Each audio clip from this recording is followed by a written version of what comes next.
OK. Aujourd'hui, on va prendre l'après-midi Daniel 7 et Daniel 8.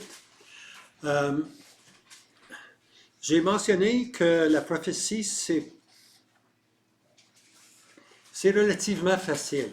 OK? Je le dis là. Ce qui est difficile, c'est identifier les joueurs de la prophétie. Ça, c'est une autre chose, tu vois. Parce que là, les gens, ils mélangent les joueurs. Okay? Ils mélangent vraiment les joueurs. Puis quand tu mélanges tes joueurs, tu peux pas, comme on dit en anglais, connect the dots. On peut pas joindre les points ensemble parce que tu es parti sur une mauvaise base, tu vois. Alors, oui, vas-y, pas de problème.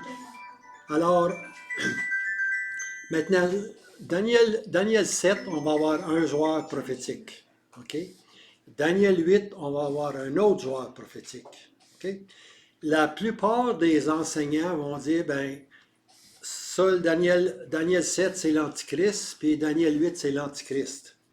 Puis tu vas arriver à d'autres places, c'est l'Antichrist. On met l'Antichrist partout, très souvent partout. Puis c'est pas le cas. Il faut les différencier. Puis si tu peux différencier les joueurs de la prophétie, ça va beaucoup t'aider à comprendre. Tu vois? Ça va te donner beaucoup de lumière, puis là, tout devient de plus en plus simple. OK? Alors, on va aller dans Daniel 7. Maintenant, j'ai pris Daniel 7 et Daniel 8. Parce que pour Daniel 7, on parle de ce qu'on appelle l'Ouest. Puis lorsqu'on va arriver à Daniel 8, on parle de ce qu'on appelle l'Orient, l'Est. OK? Alors si on prend ce qu'on appelle l'Ouest, quand on parle de l'Ouest, de l'Occident, on parle des pays chrétiens. OK? Parce que c'est là que le christianisme a commencé. Il a commencé dans l'Ouest. OK?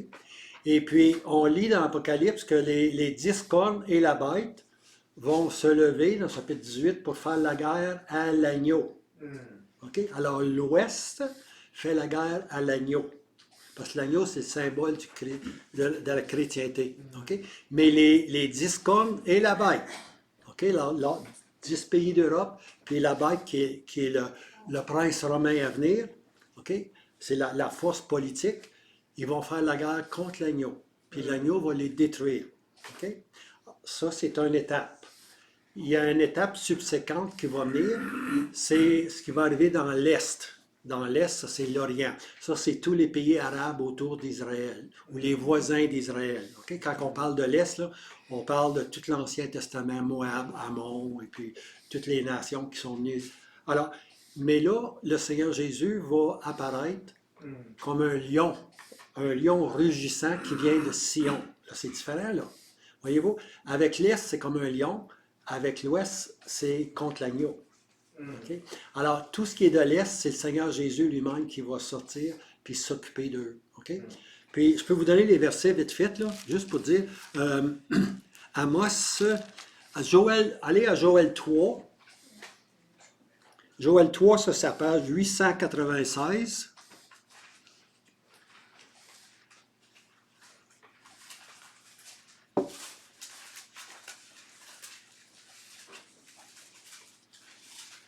Au verset, c'est Amos 3, verset 16. Alors 3, 16, comme Jean 3, 16. Ça. Amos 3, 16.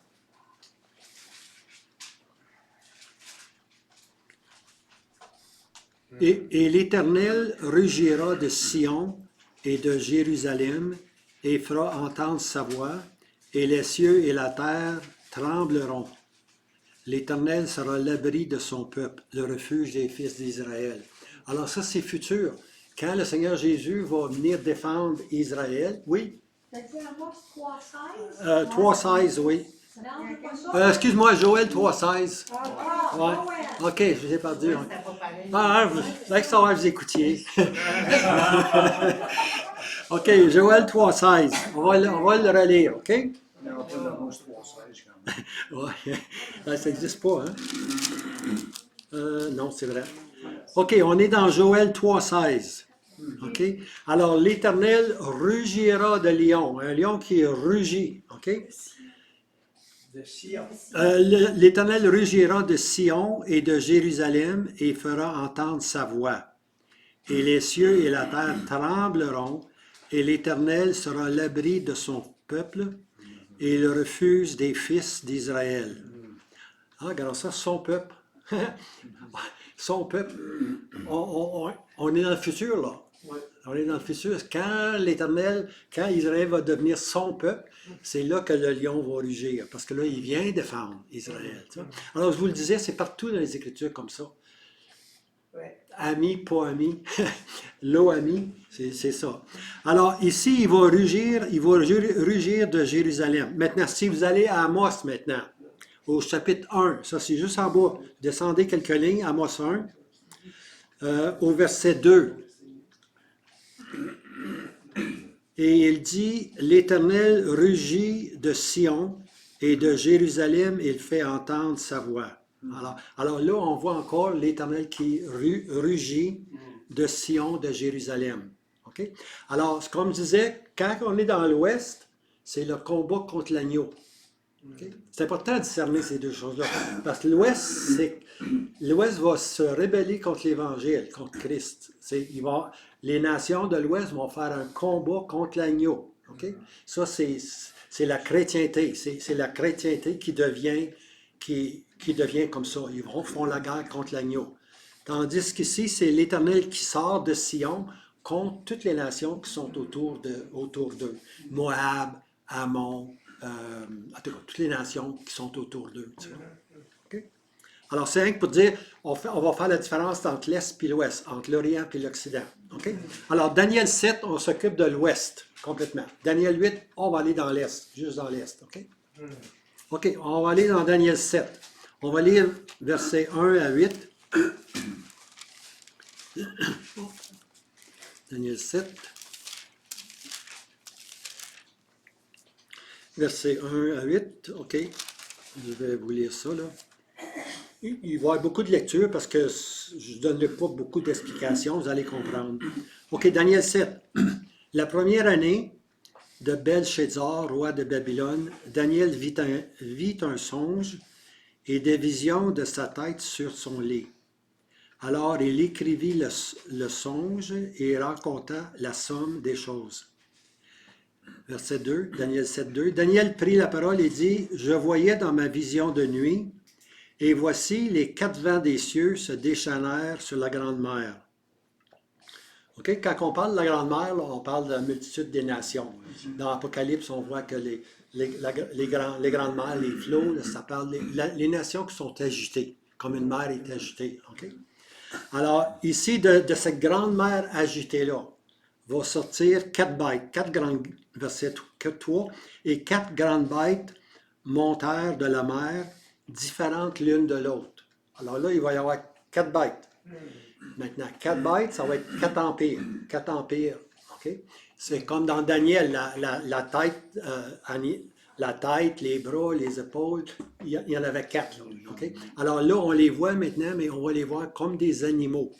Okay? Comme je disais ce matin, les hommes que Dieu a placés comme autorité dans ce monde, les empires, les empereurs, au lieu de s'en remettre à Dieu, ils ont fait ce qu'ils voulaient. Tu vois? C'était eux. Ils ont pris la place de Dieu, tout simplement. Dieu les avait placés pour contrôler le monde, mais ils ont dit, on va faire comme on veut, nous. Okay? Alors, c'est pour ça qu'on va parler de 4 bêtes montèrent de la mer, différentes l'une de l'autre. Okay? Alors, la première était comme un lion. Alors, ça, on l'a vu un matin, le lion, c'était Nebuchadnezzar. C'était la tête. Alors, le lion, il est là. Okay? C'est pour ça que je dis, les deux sont ensemble, ils vont ensemble, tu vois. Ils sont présentés différemment, mais ils ont une raison pourquoi, tu vois. Alors ici, ce sont des bêtes. La première bête, c'est un lion. Hein? La première bête était comme un lion, elle avait des ailes d'aigle. Okay? Et je vis jusqu'à ses ailes furent arrachées. En d'autres mots, c'est l'empire de Babylone, les Chaldéens qui vont perdre du pouvoir. Les ailes sont arrachées, ils ne pourront plus voler, c'est comme un aigle. Mais là, ils n'ont plus d'ailes. Fait que Babylone est appelée à disparaître. OK? Est appelée à disparaître. Alors, on a vu que les ailes étaient arrachées et qu'elle fut soulevée de terre et mise debout sur ses pieds comme un homme, et un cœur d'homme lui fut donné. OK? Alors, là, on arrive à verset 5. Et voici une autre bête, une seconde bête, semblable à un ours, et elle se dressa sur un côté. Alors, la deuxième bête, c'est un ours, c'est la deuxième empire, c'est les Mèdes et les Perses. Okay? L'empire des Mèdes et les Perses. Les Mèdes, c'est une province qui était plus vieille que les Perses. En passant, aujourd'hui, quand on parle de la Perse, on parle de l'Iran. Okay? C'est le nouveau nom qui est apparu dans les années 70-80, Iran, mais c'était toujours la Perse avant. Tu vois? Alors, quand on parle de la Perse, c'est Iran aujourd'hui. Okay? Mais l'Iran n'a plus la même puissance qu'elle avait à ce moment-là. C'était un empire. L'Iran, c'était un empire. Tu vois? Les Perses, c'était un empire. Okay? Il était composé des Mèdes et des Perses. Ça, c'est devenu l'empire, la deuxième empire. Un ours. Okay?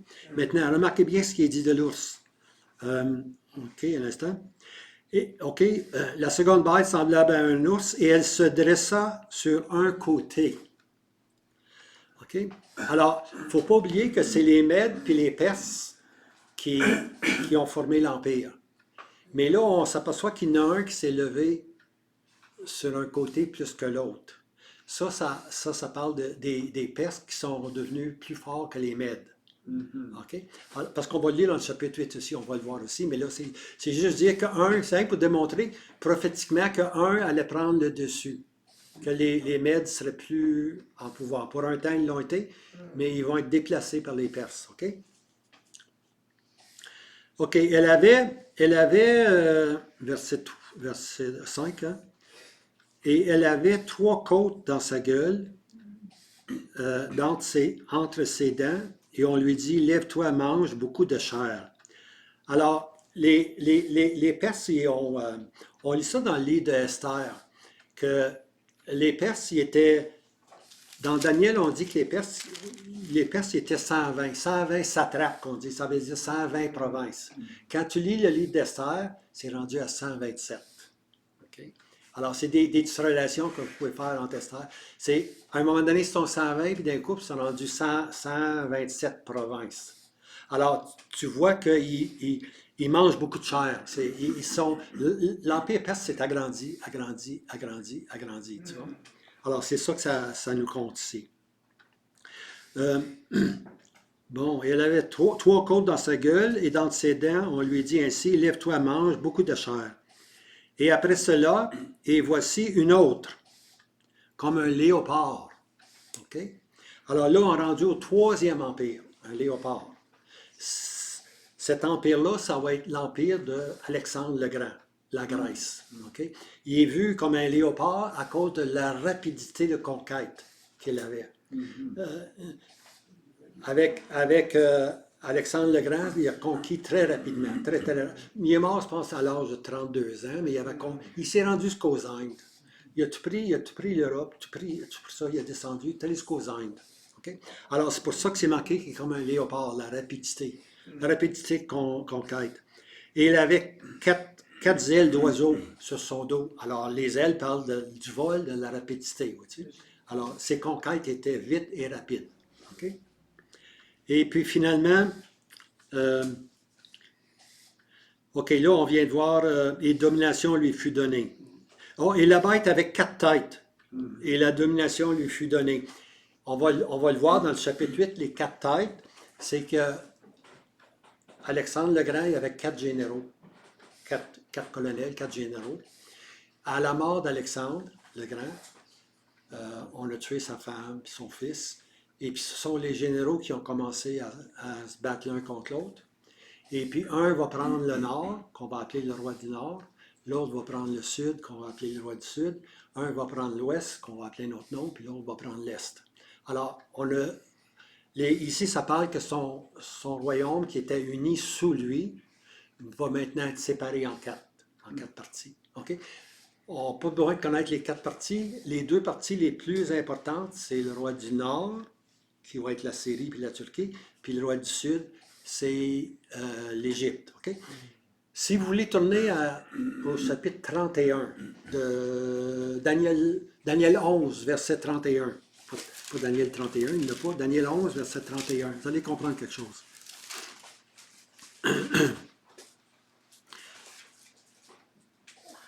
Verset 40. Ouais. Daniel 11, verset 40. Maintenant, il y a une expression assez particulière ici. Au temps de la fin.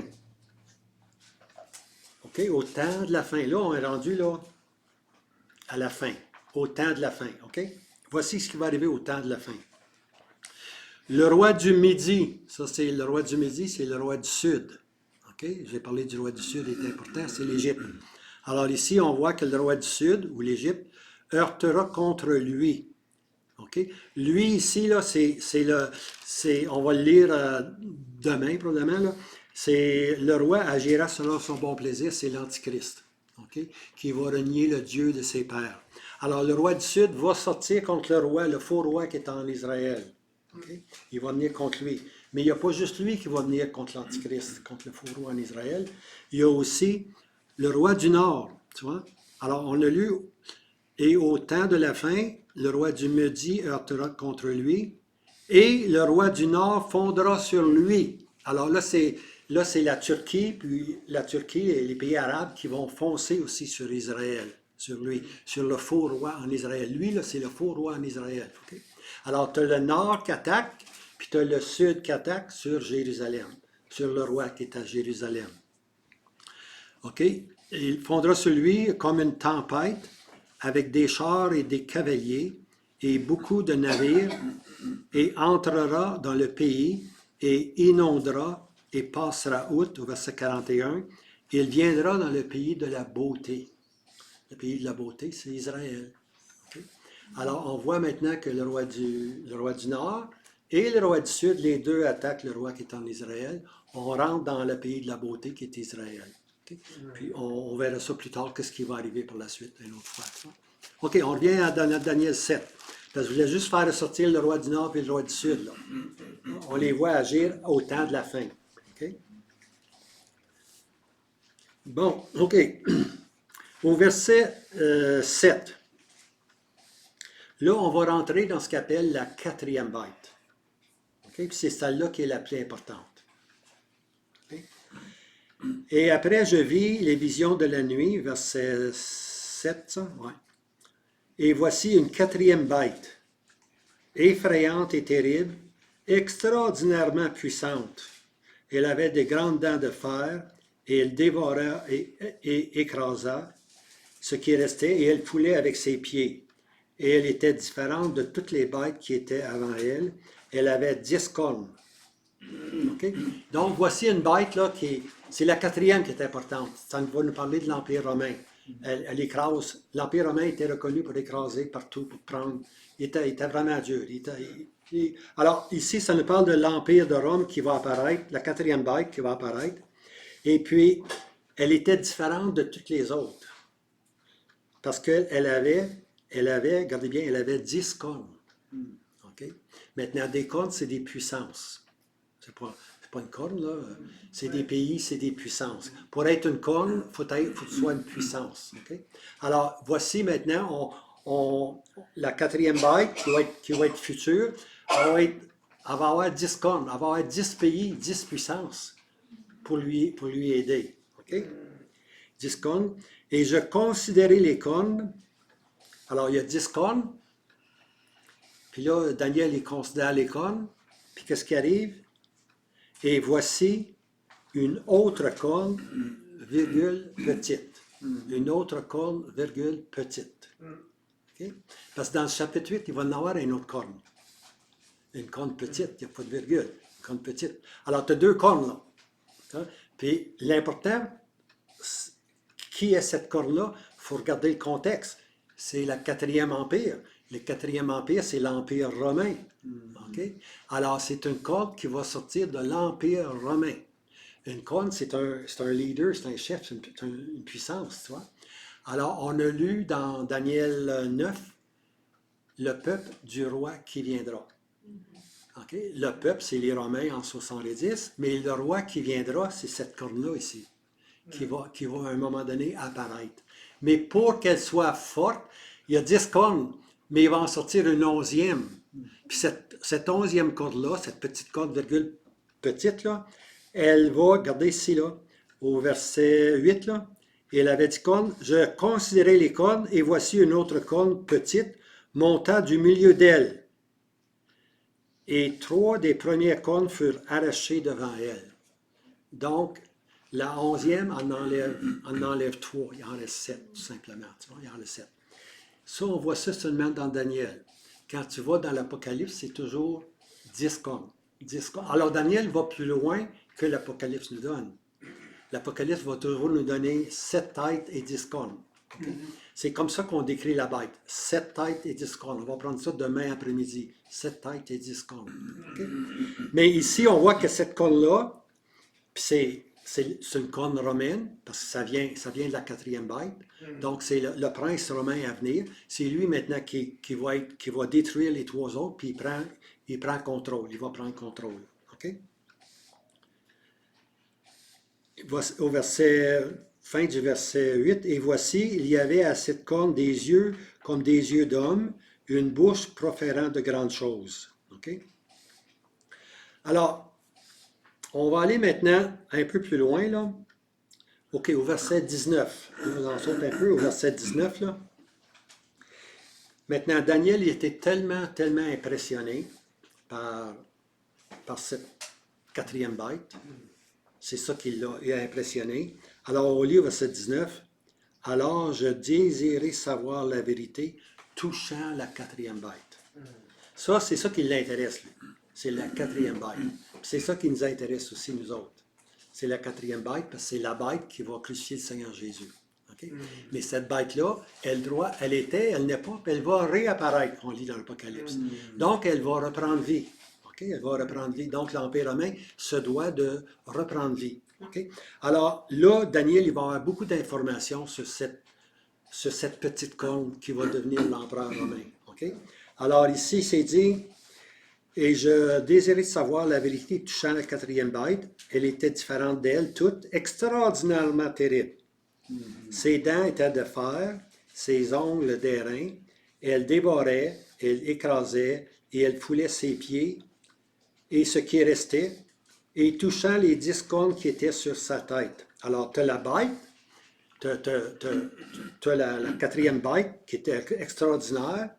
Mais ici, il parle des 10 cornes qui étaient avec elle. Les 10 cornes, les 10 puissances, tu vois. Les 10 cornes étaient sur sa tête, touchant l'autre qui montait. L'autre qui montait, c'est la corne qui va prendre, la 11e qui va prendre le contrôle, tout simplement. Okay?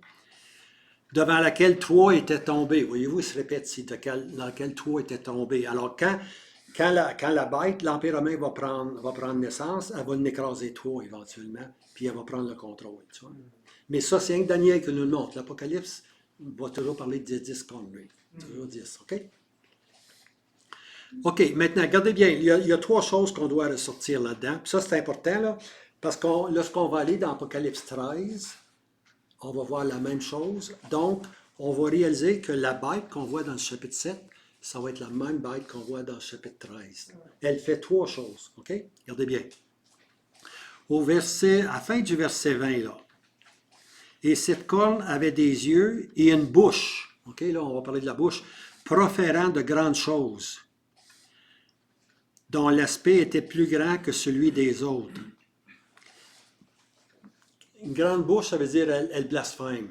Elle blasphème Dieu. Cette corne-là, elle est tellement forte qu'elle se fout de Dieu. Elle blasphème Dieu.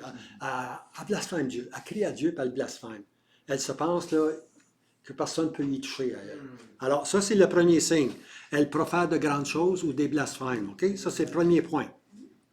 Ça va? Oui. OK. Le deuxième point, verset 21, « Je regardais, et cette corne fit la guerre contre les saints. » Ici, ça veut dire que cette corne-là va faire la guerre aux Juifs. Les saints, ici, c'est les Juifs. Donc, elle va persécuter les Juifs. Elle blasphème Dieu, elle persécute les Juifs. 2 points. Okay? Le troisième point, OK, au verset 25. Et il proféra des paroles, c'est la petite corne là, et il proféra des paroles contre le Très-Haut. Alors là, on voit qu'il blasphème encore là. Et il consumera les saints des lieux très hauts. Ça, il va consumer les Juifs, il va persécuter les Juifs. Puis voici le troisième point. Il pensera changer les saisons de la loi. et elles seront livrées à sa main jusqu'au temps des temps et la moitié d'un temps. La moitié de temps. Okay? Alors, il veut changer, c'est que lorsque la bête va faire alliance pour un an, on a vu ça ce matin, il va signer une alliance pour un an avec la multitude qui sont les Juifs. À un moment donné, il va briser cette alliance-là. Okay? Et puis le moment qu'il brise, là, il pensera changer les saisons et la loi. En d'autres mots, il veut tout changer les fêtes de l'Éternel, il veut changer les saisons puis la loi, il veut tout changer ce qui appartient aux Juifs. Tu vois? Les fêtes, les 7 fêtes de l'Éternel, il veut les annuler, lui, puis on met d'autres choses à leur place. Tu vois? Alors ça, c'est les 3 choses qu'il fait. Okay? Il blasphème, il fait la guerre contre les Juifs, puis il pense changer toute la politique religieuse des Juifs. Okay? Changer les saisons. Je dis les saisons parce que quand le Seigneur Jésus est ressuscité dans le livre des Actes, les disciples ont demandé, Seigneur, est-ce bientôt que tu vas établir le royaume des cieux? Puis le Seigneur répond, il dit, pour ce qui est des temps et des saisons, il n'est pas à vous de connaître, frère. Tu vois? Alors, les temps et les saisons appartiennent à Israël.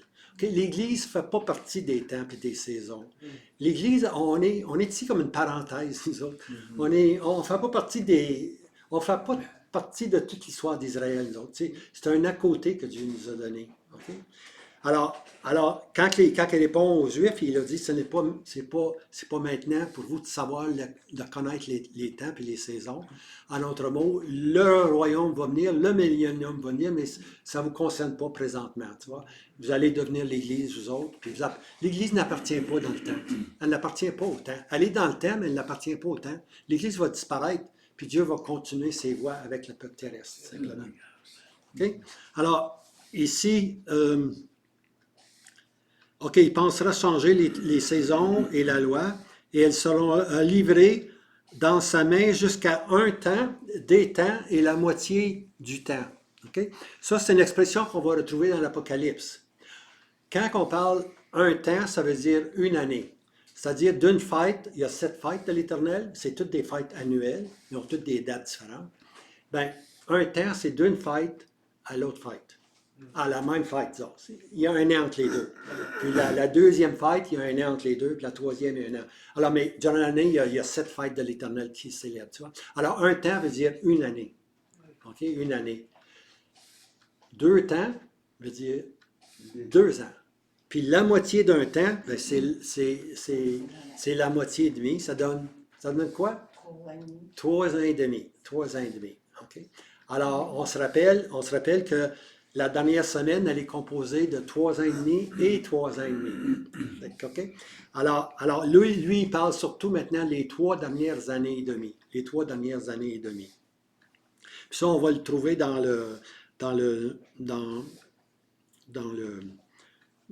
l'Apocalypse, lorsqu'on va arriver à l'Apocalypse. Tu vois? Alors, pour simplement résumer là, ce chapitre-là, on s'occupe de l'Ouest. On s'occupe uniquement de l'Ouest, parce qu'on s'occupe de l'Empire romain. On ne parle pas des Moab, puis des Ammons, puis des Édomites, on ne parle pas de rien, on ne parle pas de Jérusalem. Jérusalem, c'est l'Orient, c'est l'Orient. OK, là, alors là, on parle de l'Empire romain, c'est l'Empire romain, mais lorsque l'Empire romain s'est effrité, elle est devenue ce qu'on appelle l'Europe. OK? C'est pour ça qu'on appelle ça l'Ouest, parce que c'est là que la chrétienté ou le christianisme a commencé. C'est dans l'Ouest, avec tous les pays d'Europe, tu vois. Et puis, alors lorsqu'on parle de l'Ouest, on parle justement de l'Europe qui a connu le christianisme, puis qui a répandu le christianisme un peu à travers le monde entier. Okay? Alors, ce qui va arriver, c'est que, est-ce que l'Église a été fidèle? On sait très bien que l'Église s'en va en chutant, en descendant. Alors, Dieu va juger un jour tout ce qu'on appelle l'Ouest. Okay? Maintenant, quand l'Empire romain s'est effrité, c'est dans les années 476 après Christ à peu près, c'est que tous les pays qui étaient dans l'Ouest, sont devenus des pays indépendants. Okay? Exemple, l'Allemagne, c'est un pays, la France, l'Angleterre, l'Espagne, la Suisse, c'est devenu ce qu'on appelle l'Europe. Okay? C'était tous des... Avant, c'était l'Empire romain. Maintenant, elle est devenue... Toutes ces unités-là sont devenues indépendantes. Okay? Alors, puis maintenant, ce qui caractérise... On essaie de réunir ensemble toute l'Europe, d'en faire une grande puissance, mais ça ne s'est pas fait à ce jour, tu vois. D'ailleurs, ça va un peu mal pour l'Europe présentement, tu vois. Mais à un moment donné, va s'élever un homme qui va dire, moi, tu te mettre ensemble. Tu vois, un genre de Napoléon qui voulait tout rapatrier ce qui était l'Europe. Alors, il va s'élever un homme, puis là, les gens vont se tourner vers lui. Lui va pouvoir unifier. C'est le prince romain à venir qui va les unifier, okay? Qui vont devenir un. Maintenant, la raison pourquoi ça ne marche pas dans l'Europe, c'est que chaque pays veut être indépendant. Okay? C'est ce qu'on appelle l'Europe, ils ont été envahis par ce qu'on appelle le Nord, les hordes du Nord. Ça, c'est des tribus nordiques comme Suède, puis Norway, ces places-là. Eux, ils sont arrivés, puis ils ont attaqué l'Empire romain. Il ne faut pas oublier que l'Empire romain, en 476 après Christ, l'Empire romain, là, elle s'était trop élargie. Elle était trop grande, un peu comme le Canada, là. Et on a de la misère à regarder l'Est et l'Ouest ensemble, tu vois. Alors, puis Rome était trop loin, puis pas juste ça, on a vu que dans Daniel, on a vu une place que le fer se mélangeait avec l'argile, tu vois. Alors, ça n'a aucune force. Alors, ce qui est arrivé exactement, c'est que ces ordres-là, les ordres des groupes là, qui étaient habitués à la liberté, des grands territoires. Alors, d'être sous l'emprise de Rome, ils n'aimaient pas ça du tout. Tu n'aimes pas ça, tu vas être indépendant. Ils sont indépendants d'avance. Alors, ils se sont rebellés. Puis, qu'est-ce qui est arrivé? C'est que les soldats, les Romains, étaient beaucoup mariés maintenant avec les familles, avec tous ceux qui étaient... Il y avait... Les Romains se mariaient avec des Français, puis les Romains en Suisse avec des Suisses, puis les Romains en Belgique avec des Belges. Ça s'est fait pendant des années. De sorte que la loyauté à l'Empire romain était diluée, complètement diluée, tu vois. Puis les soldats, il n'y avait plus de guerre. Alors, ils n'étaient plus en forme pour la guerre non plus. Là. Tout en paix, c'était un temps de paix. Alors, les armées sont devenues complètement impuissantes. C'est ça. L'argile s'est mélangée avec le fer. Ce qui était le fer est mélangé maintenant avec l'intermariage entre tous ces hommes et ces femmes-là. Tu vois. Alors, l'Empire romain, a disparu. Elle n'a pas été conquérie, là. Les autres empires ont tous été conquéris. Hein? La Chaldée a été conquérie par les Perses par les Grecs. Mais quand tu arrives aux Romains, tout tombe, tout s'effrite, pour ainsi dire. Okay? Alors c'est pour ça que c'est important de réaliser que l'Empire romain, elle était, à cause qu'elle était trop grande, et puis à cause que l'armée était rendue maintenant infidèle, pour ainsi dire, ils n'ont pas pu garder le contrôle. Okay? Alors, comme je disais, tous ces pays-là sont devenus indépendants. Puis aujourd'hui, qu'est-ce qui arrive avec l'Europe? C'est qu'on dit que on ne veut pas vraiment s'unir les uns aux autres. On appelle ce qu'on appelle le statu quo. Si un pays devient trop puissant, ben, la France va se joindre, disons, avec l'Allemagne. Ou si l'Allemagne est trop puissante, ça va être un autre pays qui va se joindre avec. On essaie de garder le statu quo pour pas qu'il y ait un pays qui soit trop fort. Si un pays qui est trop fort, ben, on va en mettre deux ensemble, puis tout le monde va rester indépendant. Okay? Tout le monde va rester indépendant. Alors, c'est ça qui se passe présentement. Okay? On ne veut pas qu'une puissance soit plus forte qu'une autre. Okay? Mais éventuellement, ce qui est arrivé, c'est que, ben c'est ça, c'est arrivé ce qu'on voit aujourd'hui avec l'Europe. Tu vois, il n'y a pas d'unité en Europe. Même la façon qu'on essaie, de toutes les façons, il n'y en a pas d'unité. L'unité n'est pas là. Tu vois. Tout le monde veut avoir son petit pays. Tout le monde va avoir sa petite monnaie. Tout le monde va avoir son agriculture. Tout le monde essaie de garder ce qu'ils ont, tu vois. Puis ça, on connaît ça un peu au Québec, au Canada, puis en Alberta, c'est la même chose. Tout le monde veut garder ce qu'ils ont, tu vois. Et puis, à un moment donné, il va y avoir une rupture. Ça ne me surprendrait pas, là, qu'au Canada, il y ait une rupture, tu vois. C'est pas marqué dans la Bible, là. mais on voit les éléments qui se développent. Tu vois, on voit les éléments qui se développent. Mais surtout, ça va être surtout l'Europe, c'est surtout dans l'Europe que l'union va se faire. Puis il va y avoir un leader qu'on appelle l'empereur romain. Puis lui, il va contrôler. Puis là, il va y avoir les discordes à un moment donné qui vont dire, on te donne tout. Tu vois? Je vais vous lire dans l'Apocalypse, là, juste ici, Apocalypse 17, je pense.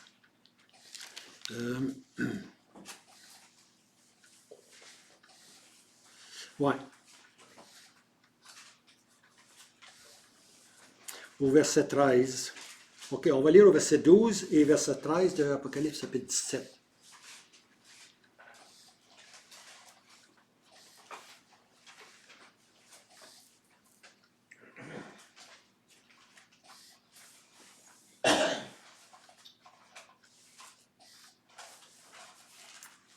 OK, 17, 12 de l'Apocalypse. Et les 10 cornes que tu as vues, on se rappelle dans Daniel, il y avait 10 cornes. Hein? Alors, tu vois, un bon Daniel peut aller partout. Hein? C'est quand tu connais le livre de Daniel, tu vas un peu comprendre l'Apocalypse. Tout est relié, tout est relié. Les images, les symboles qu'on va retrouver dans l'Apocalypse, on va les retrouver dans Daniel. Puis là, je vais vous montrer là, tout de suite après les trois choses que la petite corne faisait. Hein? Elle blasphémait Dieu, elle persécutait les Juifs, puis elle voulait changer les temples et saisons, elle voulait changer tout le système juif. On va y retourner. Moi, lire ça, puis on retourne là. OK, verset 12. Et les 10 cornes que tu as vues sont 10 rois. Alors là, 10 rois, 10 pays, OK, qui n'ont pas encore reçu de royaume, mais reçoivent pouvoir comme roi une heure avec la bête. Okay? Quand c'est dit une heure avec la bête, ce n'est pas l'horloge une heure. Là. Ça veut dire en même temps, au même moment. Ils vont agir conjointement. Une heure avec la bête. Durant la période de la bête, ils vont être là, eux autres, puis ils vont donner leur pouvoir à la bête. Puis c'est là que l'Empire romain va être à son pleine capacité, pour ainsi dire, son plein pouvoir. Lorsque les 10 cornes vont dire, tiens, take over, c'est toi maintenant. On te donne autorité, fais tout ce que tu veux. C'est là qu'elle va devenir vraiment la bête, OK? Maintenant, on s'en va, on reste dans l'Apocalypse, on va aller au chapitre 13. Apocalypse chapitre 13.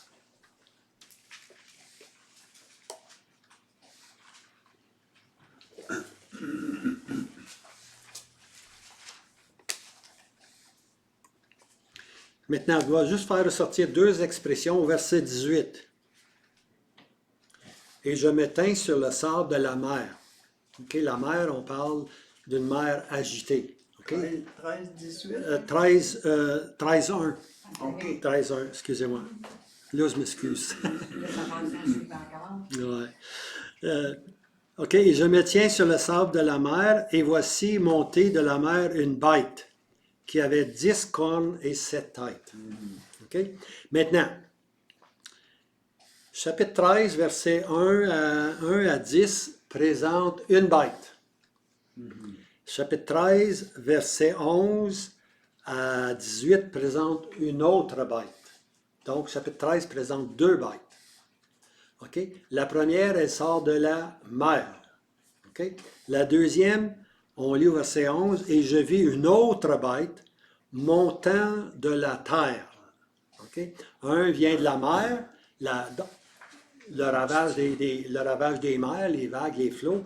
Du désordre mondial va sortir une puissance. Okay? Cette puissance-là va être l'Empire romain, on va le voir. Tu vois? Mais la deuxième bête, elle fait des miracles. Okay?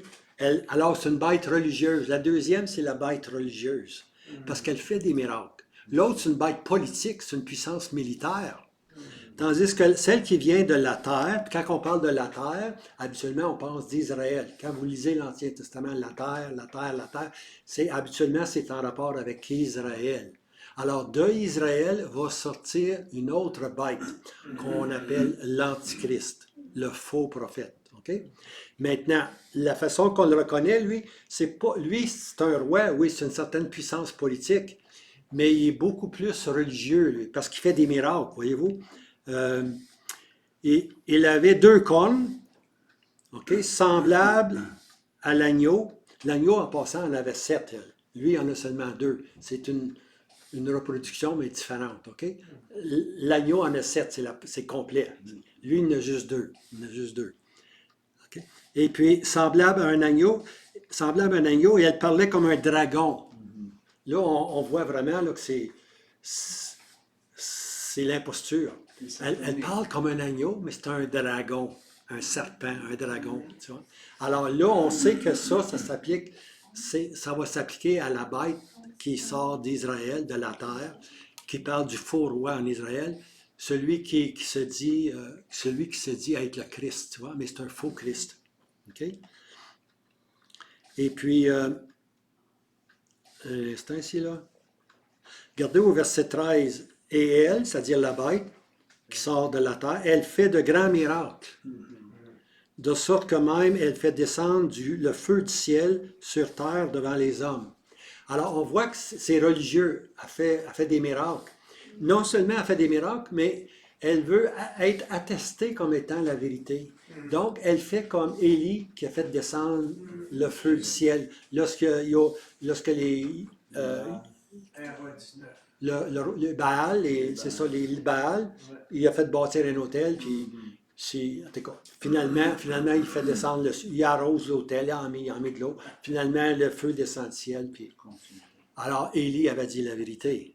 Alors, lui, il fait pareil ici. Il fait descendre du ciel, tu vois, le feu. Alors, on voit que c'est un imposteur. Là, on est dans l'Antichrist. Mais ça, c'est pour demain, l'Antichrist. Ça va être une autre session. Mais OK, on retourne au chapitre 13, la bête qui sort de la mer. Parce que ça, on veut la bête là, qui sort de la mer. Regardez bien. Je vis monter de la mer une bête qui avait 10 cornes et 7 têtes.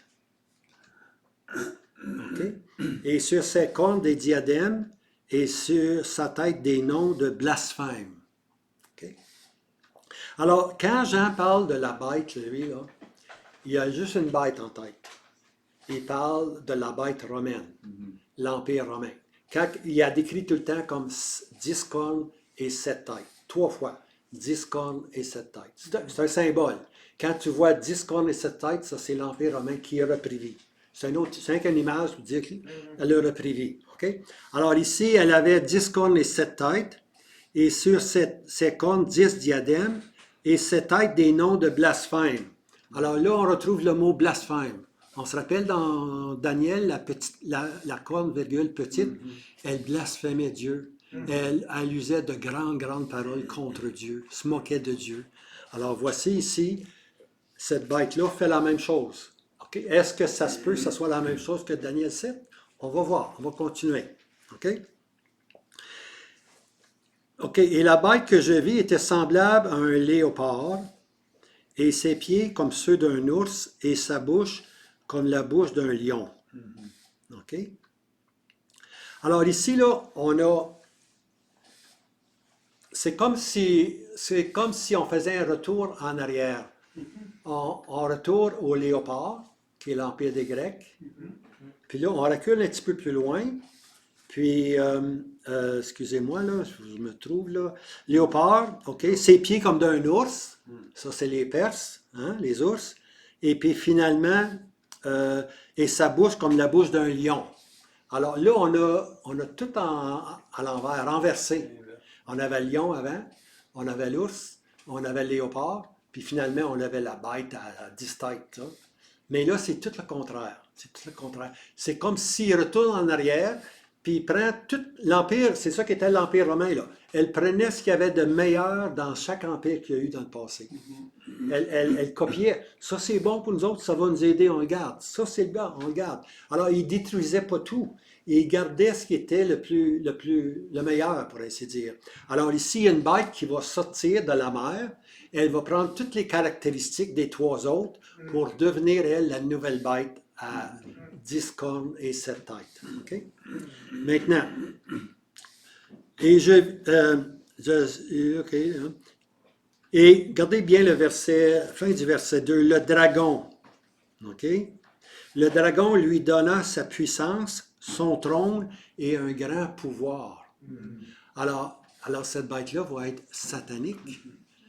C'est Satan qui lui donne. Non, Satan, lui... Tu vois, Satan, il a offert au Seigneur. Il a tout offert au Seigneur. Là. Il a offert, fais ceci devant moi, puis je vais te donner les royaumes m'appartiennent, tu vois. Alors voilà, maintenant, elle ici, là, c'est Satan maintenant qui donne finalement à un homme. Christ n'a pas voulu le prendre quand Satan y a offert. Retire-toi de moi, puis qu'est-ce qu'il a dit? Il est écrit, il est écrit, il est écrit. 3 fois, là. Il est écrit. Okay? Alors, il faut toujours aller à la parole de Dieu écrite. Okay? La parole de Dieu écrite. Alors, voici ici, c'est Satan qui donne sa puissance, son trône et un grand pouvoir. Alors, cette bête-là va être forte parce que c'est Satan qui est à l'arrière-plan. C'est Satan qui l'a emmené de l'avant, puis il va la maintenir. Tu vois? Maintenant, et je vis l'une de ses têtes comme frappée à mort, et sa plaie mortelle avait été guérie. Okay? Une de ses têtes comme frappée à mort.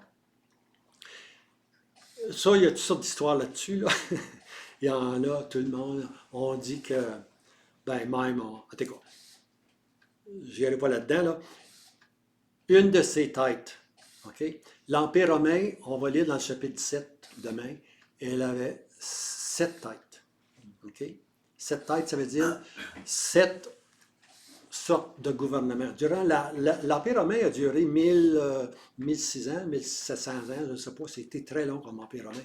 Elle a eu 7 formes de gouvernement. 1, 2, 3, 4, 5, 6, 7. On va prendre ça demain. 5 sont tombés. Okay? Il y a 5 formes de gouvernement qui sont tombées. Puis là, il y a une 6e, puis il y a une 7e, puis là, il va y en avoir une 8e qui fait partie des 7. Ça, c'est une autre chose. Mais ce qui est important à saisir ici, c'est qu'une de ces têtes-là est frappée. Okay? Et puis, ça parle de quand l'Empire romain est tombé, les Hérodes, dans le temps du Seigneur, c'était l'Empire romain. Hein? À travers toute la terre, on a fait un recensement. Donc, Rome était un empire, contrôlait toute la terre. Tu vois? Mais à un moment donné, cette tête-là, la tête impériale, les Césars, a tombé. Elle a tombé. C'est ça, une de ces têtes fut frappée à mort. C'est un type de gouvernement qui a changé. Okay? Il y en a eu 5, là, on va le voir, mais la sixième, c'est l'empereur romain, les Césars, tout simplement. Puis on se rappelle que Daniel est en prison à cause d'un de ces Césars-là, à l'île de Patmos. Tu vois? Alors lui, la bête que tu as vue, Jean, excuse-moi, Jean, la bête que tu as, il dit dans le chapitre 17, la bête que tu as vue, Jean, il l'a vu la bête, parce c'est un empereur qui l'avait mis en prison. Tu vois? Alors, mais cette tête-là, elle est tombée en 476. Tu vois? Alors, c'est ça que ça veut dire ici, une de ces têtes, je vis une de ces têtes comme frappée à mort, et la plaie mortelle avait été guérie, et la terre était toute en admiration devant la bête. Alors, l'Empire romain est appelé à disparaître. Okay? Elle est disparue à la 6e tête, les Césars, mais elle va réapparaître de nouveau. Elle va réapparaître. Okay? Puis là, tout le monde va être en admiration devant cette grande puissance-là qui se lève. Tu vois? Parce que Daniel 17 nous dit, elle n'est plus, elle va réapparaître et elle va aller à l'abîme. L'abîme, c'est le séjour des démons déchus. L'abîme. Tu vois? Alors, on voit qu'elle va être vraiment satanique. OK, maintenant, je saute vite fait, là. Verset 5. OK, et il lui fut donné une bouche qui proférait de grandes choses. OK, alors ici, on a encore la bouche qui est mentionnée. Blasphème Dieu. OK? Ben, c'est marqué de grandes choses et des blasphèmes. Et le pouvoir d'agir 42 mois. 42 mois, c'est 3 ans et demi. OK? La bête va vraiment prendre puissance dans les 3 dernières années et demie. OK, on lit au verset 6 encore. Et elle ouvrit sa bouche en blasphème contre Dieu pour blasphémer son nom et son habitation. OK? Alors, ici, après ça, au verset 7, et il lui fut donné de faire la guerre aux saints. Il lui fut donné de faire la guerre aux saints. Donc, elle blasphème, elle persécute les Juifs. Okay?